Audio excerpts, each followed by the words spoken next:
nossa videoaula de hoje vai ser sobre modelos atômicos.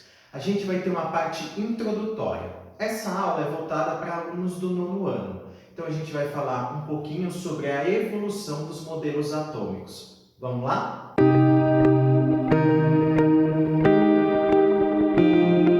Bom, pessoal, dando início ao nosso estudo dos modelos atômicos, antes da gente falar propriamente dos modelos atômicos, a gente tem que falar de onde surgiu essa ideia.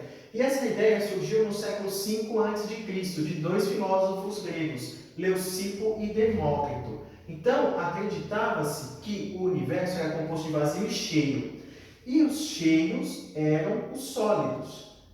Esses sólidos, conforme a gente ia quebrando, a gente ia chegar em partes cada vez menores, ou seja, numa unidade indivisível. Essa unidade indivisível foi chamada de átomo. Então seria isso aqui, ó. Você pega lá um sólido e vai dividindo ele em partes cada vez menores, até chegar numa parte menor possível, onde não é mais possível dividir. Esse pedacinho foi chamado de átomo. Só que essa ideia não foi muito bem aceita. Então, esse modelo ele ficou esquecido até o começo de 1800, onde o Dalton começou a formular a teoria sobre os modelos atômicos.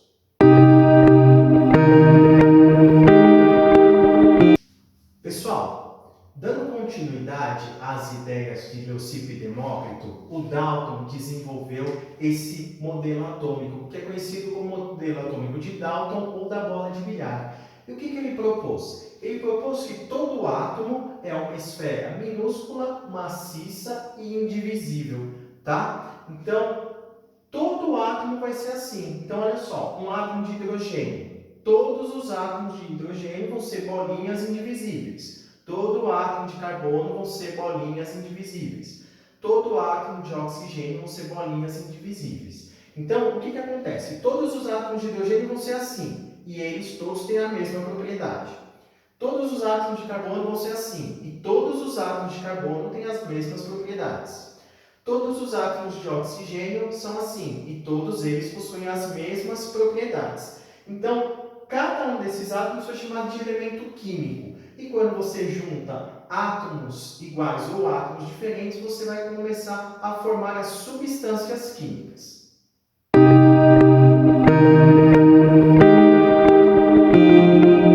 Pessoal, o segundo modelo atômico é o modelo atômico de Thomson. E o que Thomson fez? Ele fez uma experiência chamada experiência de tubos de raios catódicos. E nessa experiência, ele propôs a existência de uma nova partícula, que foram os elétrons. Tá? Então, aí o que ele fez? Ele alterou aquele sistema que era conhecido, aquele modelo do sistema atômico de Dalton. Então, agora o átomo não é mais maciço. Então, ele é uma esfera não maciça positiva, incrustada de elétrons negativos. Então, essa é a ideia do pudim de passas. Você tem o pudim positivo e tem as passas que seriam os elétrons. Esse foi o modelo atômico de Thomson.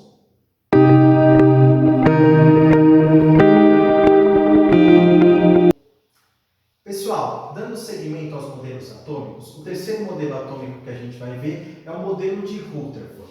Então, toda a evolução dos modelos atômicos, elas foram sendo realizadas por meio de experiências. Então, ele fez uma experiência. Ele pegou uma fina folha de ouro e bombardeou com partículas alfa. Então, o que aconteceu? Conforme ele jogou essas partículas nessa folha de ouro, tá? Algumas partículas passaram. E aí, o que ele falou? Poxa, então o átomo não é uma esfera maciça ou não maciça. Ele tem um espaço vazio. Então, o desenho que ele pensou, a ideia que ele pensou foi a seguinte, que o átomo ele vai ter duas regiões.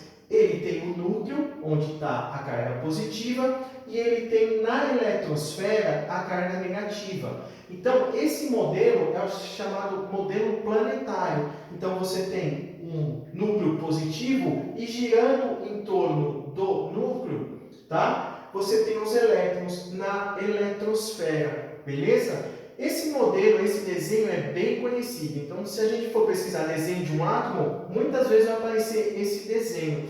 Por quê? Esse modelo de Rutherford foi muito importante para a gente entender um pouco mais sobre a natureza atômica.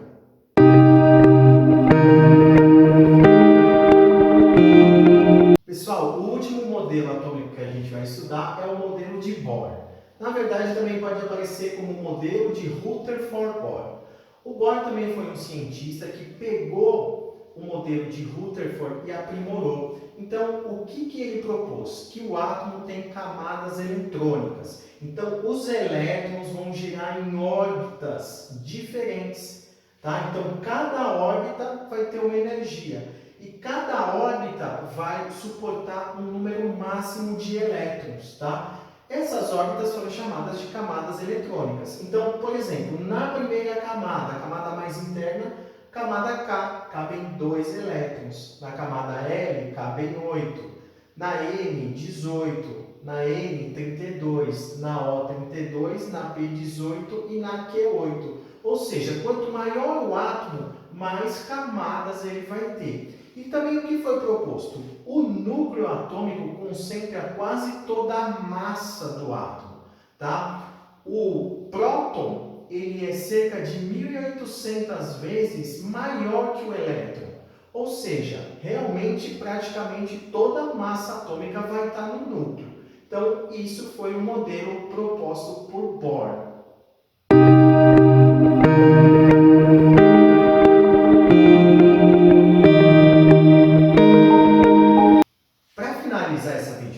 A gente também tem que falar do nêutron. É que o nêutron ele só foi descoberto em 1932 por James Chadwick. Então, o que foi descoberto além do nêutron? O nêutron ele fica no núcleo atômico e ele tem carga nula. Então, a partir de agora, o núcleo atômico, a gente vai ter o próton e nêutron e girando em torno o elétron negativo. Então, agora, o núcleo ele pode ter duas partículas, o próton e o nêutron, tá bom?